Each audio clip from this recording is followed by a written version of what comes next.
You posted on Yeah, does not show up. Go back to the hangout screen. Okay. Hit the microphone at the top.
Hey everyone, welcome to the Socrative webinar. We're going to be reviewing the Socrative app. I'm Julianne Zuniga. I teach 5th grade at Heather Glen Elementary. And I'm joined by Michael Floyd, who teaches 2nd grade at Lister Elementary. Mr. Floyd has about 10 iPads in his classroom. And my classroom, we can check out up to 20 carts for my roughly 28 kids. Today we're going to be introducing the formative assessment app, Socrative. And Socrative is ideal for a one-to-one setting, but it can be modified to use in a group setting. And usually by 5th grade, most of them have phones, so we can use their phones also for Socrative. So the basics of Socrative, we'll go there. And it's very easy to set up a login. It can link directly to your Google. So by the time you set up your account, you can just sign in with Google and it'll sign you in. So one less password to remember. The pros. Socrative is free. There is a pro option on Socrative that you can pay for. However, it functions very well free. It grades for you. It provides a paperless option. I like that it gives instant feedback to students, and it's versatile. Plus, it does grade for you, so again, that's a big bonus. The cons, occasionally, and it's very rare, but occasionally it can glitch and not record the responses if internet's slow. On the iPads, the app works best, whereas the website I've found seems to be where most of the glitches are coming in, and they're not recording responses. And another downside is that it really does work best in a one-to-one setting. And then this is more ideal for the upper elementary through secondary.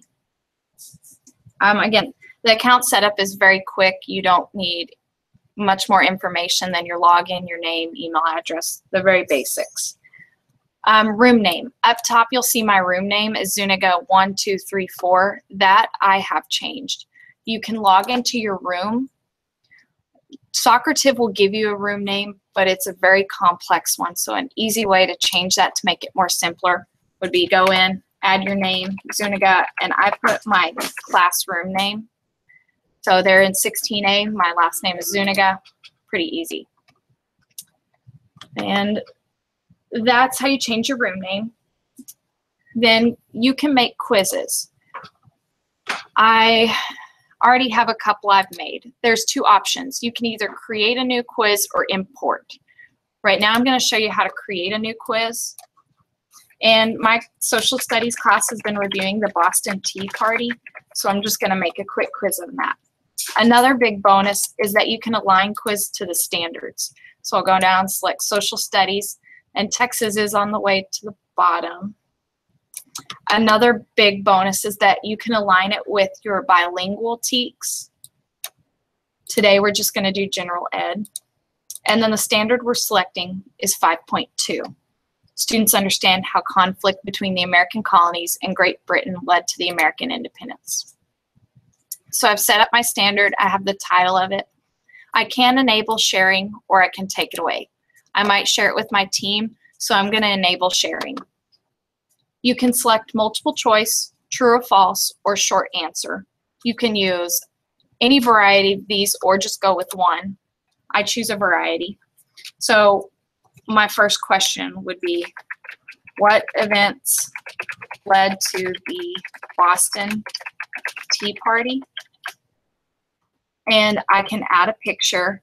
I can add an optional correct answer, taxes imposed on tea, although with this question there will be a wide variety of answers, so it might just be a waste of time to do that. Then I can give them some feedback, a brief feedback, such as the taxes on tea frustrated the colonists because they were being taxed without representation, and that gives an instant response back in case they missed it, so they're not wondering what it was. I can add a multiple choice. Colonists dressed up as blank during the Boston Tea Party. And they did dress up as Native Americans. So I would select that as my correct answer, but then I have to throw some other options in there. So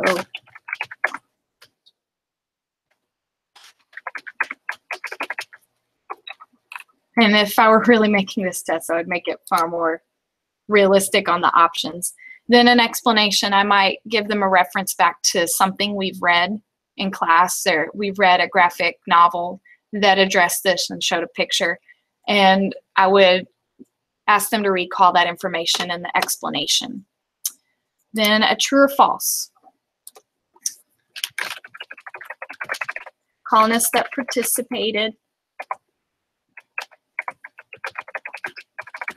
in the Boston Tea Party called themselves the Sons of Liberty. And then true or false. And I might give an explanation again, referencing back to something we've watched or done to have them recall that information. And it's true, so I would leave that. If it was false, you'd just move over and select that.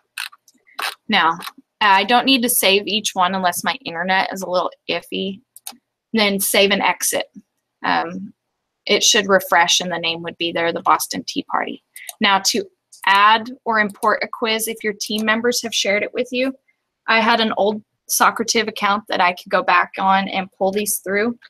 So SOC 1314799. I can import that quiz and it automatically makes it a copy, so I could go in and rename it. Now it's different from the one I've made down here. So importing quizzes would be very easy, and it's very easy to share them with your team. Two of us at the same school teach science, so we could share these across, and that makes it a little easier. And she can also link it to her bilingual education TEKS also. Now, Socrative has multiple options, very similar to Kahoot. However, it is more formal than Kahoot. Space Race is a racing game that the kids can compete on. They don't get to see each other's answers, so that's different from Kahoot. And I can pick the multiple teams I want. And the teams are rated by color. You can pick the characters you want to race. We've been doing turkey races, and the kids have been enjoying that. So I can pick shuffle answers and even shuffle the questions and show the students the final score. I do like this versus Kahoot because I've noticed some of my kids end up copying others, looking at what their partner answers, and this kind of weeds that out.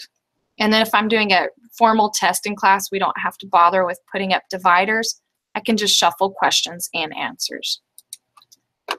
And so this would pull up, your students would log in under your class code, and as it would go, they would race across. You may need to refresh. Occasionally it doesn't show up as instantly. And then to finish it, you can get the report. You can do a whole class Excel, which would show you, it would break down each individual question, what they missed, what they selected, so you can see where the misconceptions are. Also, I allow corrections in my class, so it helps to have an individual student PDF. I'll print them out only if they failed it, so they can go back and do their corrections and we can reteach. Another bonus is that it will import directly to your Google Drive, so you can have it sent directly there. You can also download it or have it emailed in case you don't want to do it right now. Another option would be View Chart, where you can instantly view it. You can look at the questions, go back to your results table. You can show the names of the students and the answers they selected. Also, it's going to save it in your reports. So in case you forgot to print it or you forgot to email it to yourself, it automatically will save it for you. Now, that is the way to do the space race. Now, if you're wanting to do it more formal rather than a competitive scenario, you would want to go into the quiz. And I prefer to do the quizzes for more of a quick assessment rather than a formal one at the end of a unit. I usually just have them check their knowledge based on what we read that day. So I may make it just for a single day or to get an overall gist, maybe as an exit ticket. I rarely use them as a unit method. So I like the instant, you can do the instant feedback one. My students really enjoy that because they like to know what they missed, why they missed it, what their grade is, instead of waiting a couple days for me to grade it. Open navigation where they can go question by question and answer them. That can get a little complex with the upper elementary. That would probably be best in secondary. And then teacher pace. I really enjoy using teacher paste for spelling tests. I usually won't type in anything. I'll just do word 1, word 2, and have them do the short answers for each word, and I'll read them aloud as we go. That way I don't have to grade. We don't have unnecessary amounts of paper, but it's completely up to you. So if I did teacher pace, I would require names. I would only shuffle the answers because I am doing the questions, and I want them to have feedback and see their final score. And then I would walk them through them. What events led to the Boston Tea Party? Allow for answers. And it's going to show me how many students have answered in case I'm waiting. I can see the answers. I can see the names and what they're answering. So I kind of get a little bit of feedback myself on what I need to reteach as I'm going through it. And then I continue to go through. And again, I can see exactly what they pick, who has answered, who I'm still waiting on, and then finish. If I'm not wanting to save it at all, not even view the chart, I would just go back to launch. Another one is exit ticket. The downside to exit ticket is that it is a preset of questions. I don't get to manage those. I can't change them. I would most likely initiate the exit ticket on my iPad, and my classroom name won't change, so they should know automatically, Zuniga 168, or whatever class name you create. Now, you can't see what they see on the iPad, but this is the first question. How well do you understand today's material? And they can rate themselves. I got it. Pretty well, not very well, not at all. So again, you're getting the assessment yourself of what you need to do to reteach possibly, or what you don't need to continue teaching because they already have it.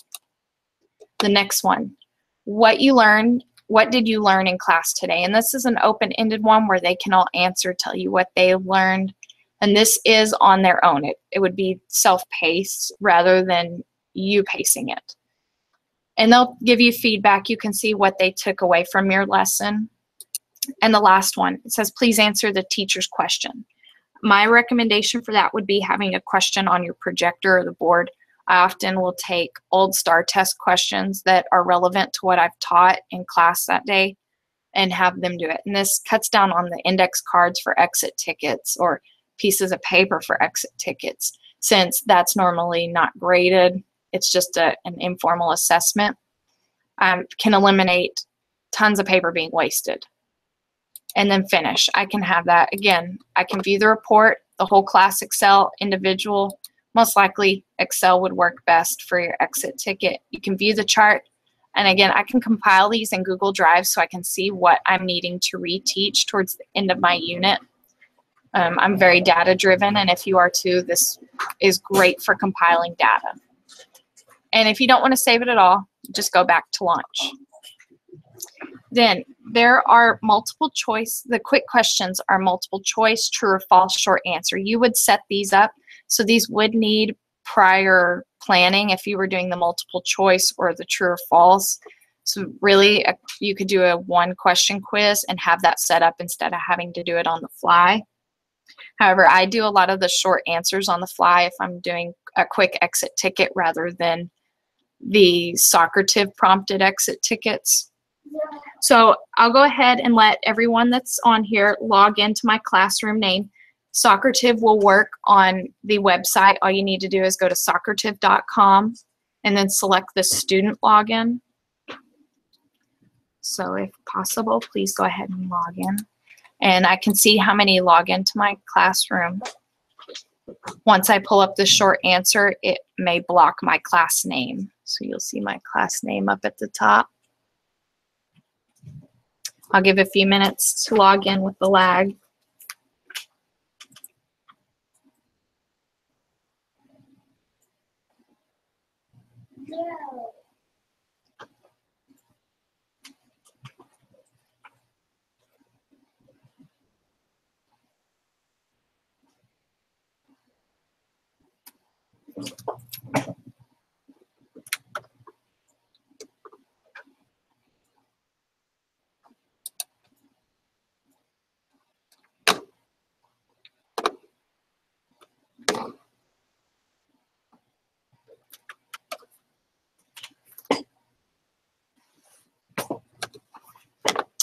Okay, on the short answer, how would you use Socrative app in your classroom? And I can allow unlimited responses or require students' names. I would just require one. However, if you're passing it around, I'll allow multiple. So I'll start that. And again, if you need the class name, it is up at the top. I can see your names, and students can vote on the answer that they like best.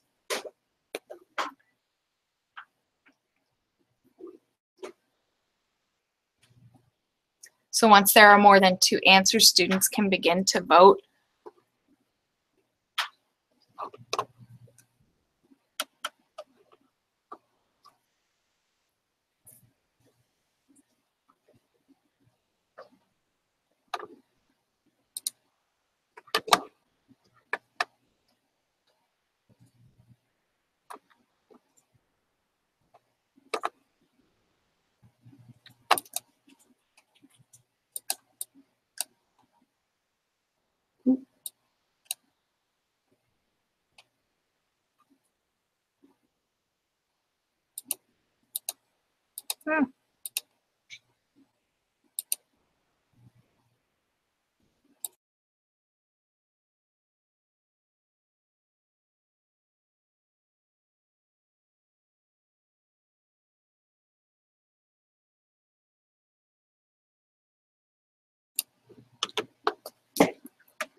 All right, and since there were no submissions, I can't really show you how you'd vote, but we will provide some time for any questions.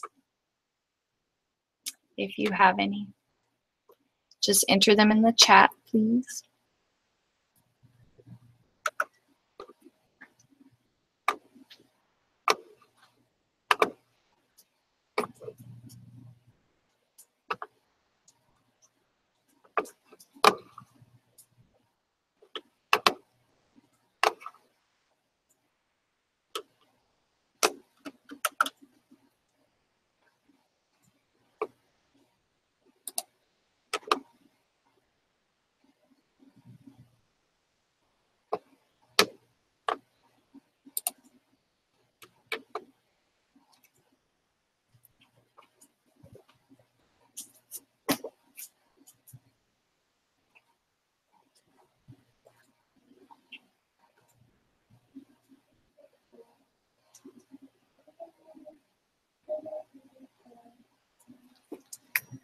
Okay, I can show you some of the reports I've had. Let's see, can view the charts.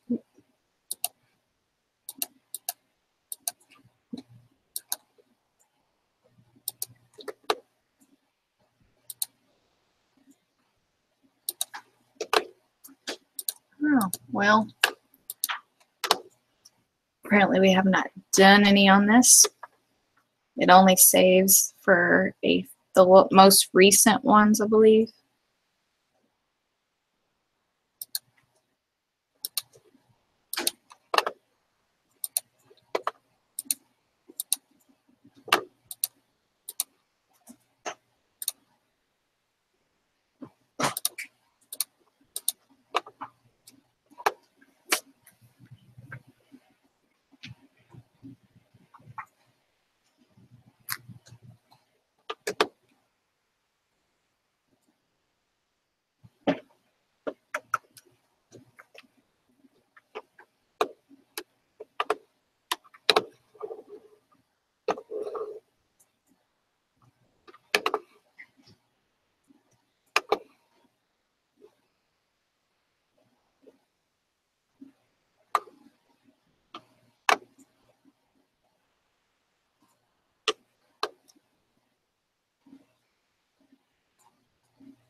All right, well, we will hang out for a few more minutes. If you have any questions or comments, please post them in the chat and we will get back with you on that.